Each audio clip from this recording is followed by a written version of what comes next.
kembali bersama saya, mahasiswi PPL Staben Sriwijaya, berkolaborasi dengan PT Media Revolusi Indonesia. Kali ini saya berada di Desa Air Dingin, Kecamatan Sindang Kelingi, Kabupaten Rejang Lebong, Provinsi Bengkulu. Kali ini saya akan melakukan wawancara, yuk ikutin kelanjutannya. Selamat pagi, Assalamualaikum warahmatullahi wabarakatuh. Selamat pagi, Waalaikumsalam warahmatullahi wabarakatuh. Baik, kami dari tim Media Revolusi Indonesia melakukan liputan di Desa Air Dingin, Sindang Kelingi. Kali ini kita bersama Bapak Edi Suntana selaku Kepala Desa Air Dingin. Betul.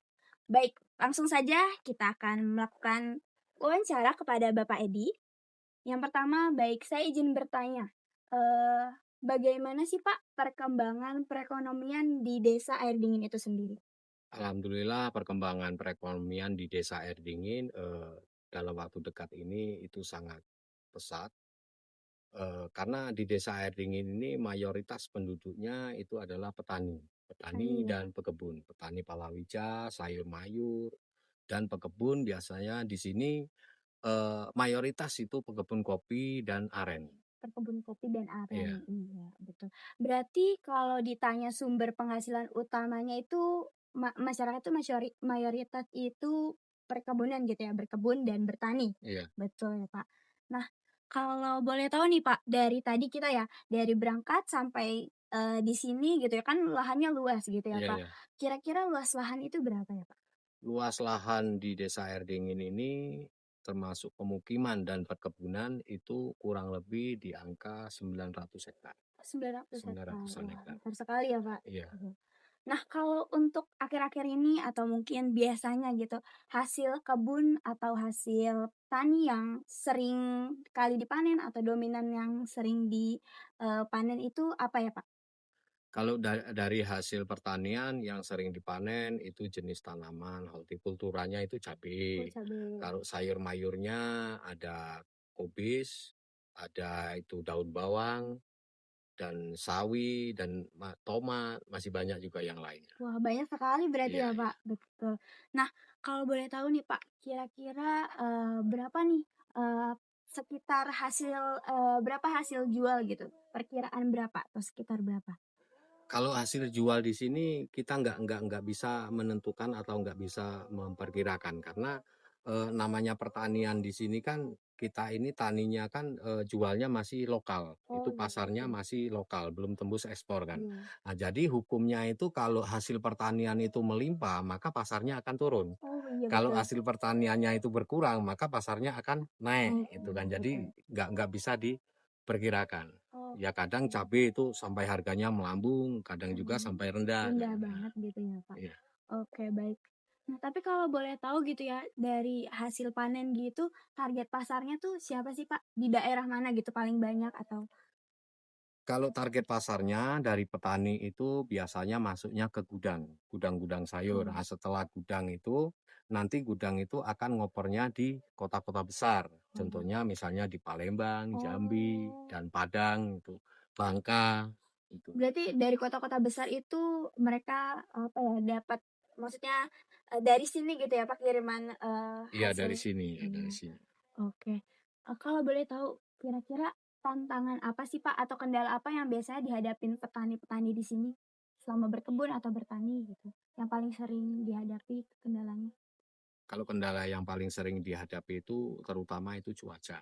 Oh, cuaca. Karena, kita di sini kan termasuk dataran tinggi kan, cuacanya itu kan kadang nggak menentu. Kalau situasi, cuaca penghujan, banyak kabut, artinya kita harus, memperbesar biaya, perawatan di Oh, tanaman, gitu. terutama itu di fungisidanya. Mhm, Nah, gitu. kalau cuacanya itu banyak panas, artinya kita nanti akan banyak, untuk biaya perawatan terutama di insektisidanya.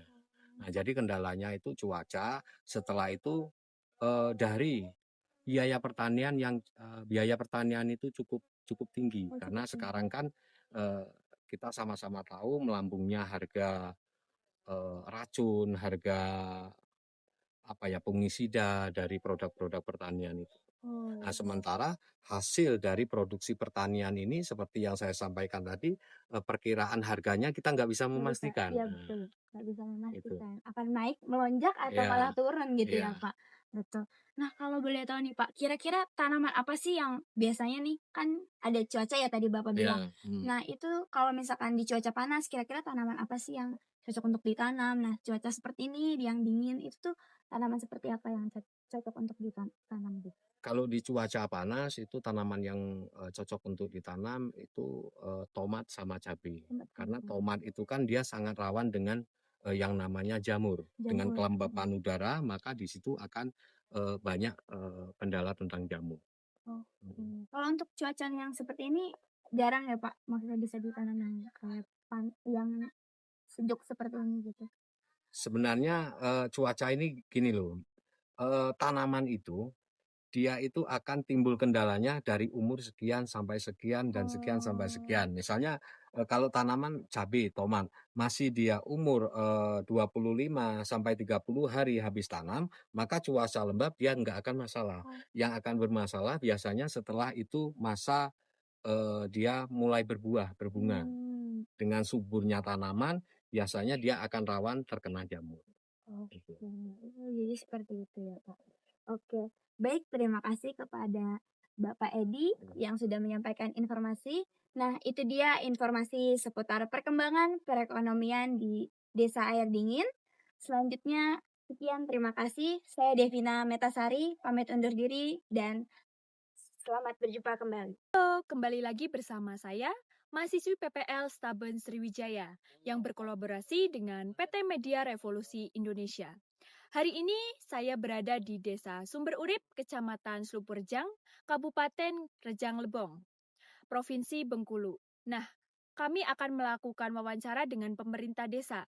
Yuk ikutin kelanjutannya. Selamat siang, Assalamualaikum warahmatullahi wabarakatuh. Waalaikumsalam warahmatullahi wabarakatuh. Kami dari tim Media Revolusi Indonesia melakukan liputan seputar perkembangan perekonomian desa. Kali ini kami bersama dengan Bapak Hartono selaku Sekretaris Desa Sumber Urip. Langsung saja Pak, bagaimana perkembangan perekonomian Desa Sumber Urip ini? Kalau perekonomian di Desa Sumberurip ya alhamdulillah ya, ibaratnya eh, banyak peningkatan dari kesejahteraan masyarakatnya karena pola pola pertaniannya juga sudah berubah, nggak seperti dahulu. Nah, itu kalau sekarang kan udah banyak apa itu ya teknologi-teknologi Betul, pertanian, iya. kemudian juga pola tanamnya udah berbeda kayak gitu. Bisa dibilang berkembang pesat begitu Iya ya Pak? berkembang ya. Iya. Kita nggak tanya masalah harga ya, kalau Iya. harga kita nggak bikin, tapi, Hmm. untuk modernisasi pertaniannya udah lumayan lah kayak gitu kan. Kemudian untuk sumber utama penghasilan masyarakat Desa Sumber Urip ini apa Pak? Kalau di Desa Sumberurip mayoritas mereka tuh, pertaniannya pertanian sayuran hortikultura. Hmm. Jadi macam-macam, ada kayak cabai aja ada 3 jenis ya, kayak cabai merah, kemudian cabai kalau bilang itu rawit setan ya. Hmm, ya. Kemudian rawit biasa, kemudian sayur-sayuran banyak kayak kubis, kemudian daun bawang, kemudian juga sawi-sawian. Memang banyak macam itu. Kayak tomat itu yang jadi andalan juga itu. Sangat beragam ya, Pak. Iya, Kemudian, dilihat lahannya ini luas ya, Pak. iya. Kira-kira lahan pertanian di Desa Sumber Urip ini berapa, Pak? Kalau lahan di Desa Sumberurip ini kalau secara keseluruhan mungkin kurang lebih sekitar 150-an hektar ya. Hmm, Secara keseluruhan itu yang diolah oleh masyarakat ini.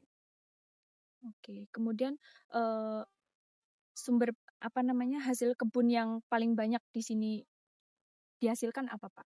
Kalau yang paling banyak itu dari jenis sayur-sayuran ya kayak kubis, kol bunga, kemudian ada juga daun bawang, kemudian kayak tomat, kemudian ada juga sebagian sudah mulai berubah pola tanam juga yang mulai berguyur orang menanam tanaman buah kayak jeruk kayak gitu.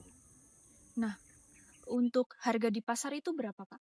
Untuk tanaman Hasil kebun ini? hasil kebun. Kalau bervariasi ya, kalau Hmm, kayak kubis ini kisaran 3.500 sampai 4.000. Kalau kol bunga ini udah turun ya. Kalau kemarin sampai 7.000-6.000, mungkin sekarang sekitar 4.000. Begitu juga dengan rawit setan ini, kalau kemarin sudah 24. Kalau cabai merah 21, kalau tomat kayaknya yang masih stabil ya, Hmm, kurang lebih 2 bulan ini di kisaran, 7 sampai 8.000. begitu, Pak. Iya. Nah, kemudian untuk target pasar dan juga ekspor ataupun penyaluran hasil tanaman ini kemana, Pak? Kita punya pasar terbesarnya itu ada di Palembang ya, di Palembang sama di Jambi. Jadi itu sebagai, pasar induknya. Hmm. Jadi kalau memang di situ melimpah, otomatis pasar yang lain juga misalnya kayak Bengkulu, kayak Padang, otomatis harga turun. Tapi kalau permintaan dari Palembang dengan Jambi itu harganya bagus, otomatis daerah lain ikut ikut mendongkrak harganya naik juga, kayak gitu. Berarti ke luar kota begitu, Pak? Keluar kota Hmm. ya. Kemudian tantangan yang dihadapi para petani apa sih, Pak? Kalau tantangan terberat sekali itu sebetulnya sekarang ini di permodalan ya, kayak, pengadaan pupuk kayak gitu. Karena sekarang petani itu walaupun sih katanya ada pupuk subsidi, tapi kita tidak mendapatkan pupuk itu. Karena harganya tuh jauh sekali ya kalau kita menggunakan kayak, Ponska itu kan di kisaran harga 150. Sedangkan kalau harga-harga non subsidi itu yang satu jenis seperti itu, kayak Posca itu misalnya, kayak NPK 1616 kayak itu harganya sudah di kisaran 700 kayak gitu.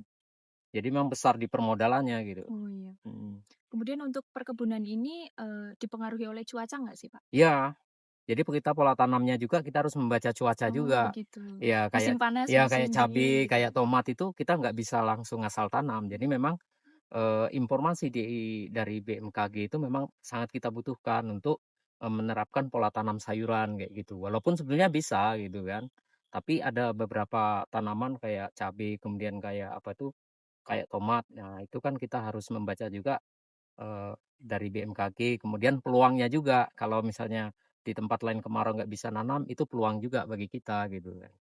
Walaupun kita apa tuh ngambil air nyedot dari sungai itu bisa tanam. Mungkin kalau daerah dataran rendah mungkin udah nggak bisa lagi kayak gitu. Oke, baik. Terima kasih kepada Bapak Ya. Hartono atas informasinya. Nah, itu tadi informasi terkait dengan perkembangan perekonomian Desa Sumber Urip, Kecamatan Sluperjang, Kabupaten Rejang Lebong, Provinsi Bengkulu. Saya Yeni Safitri, pamit undur diri, terima kasih dan sampai jumpa.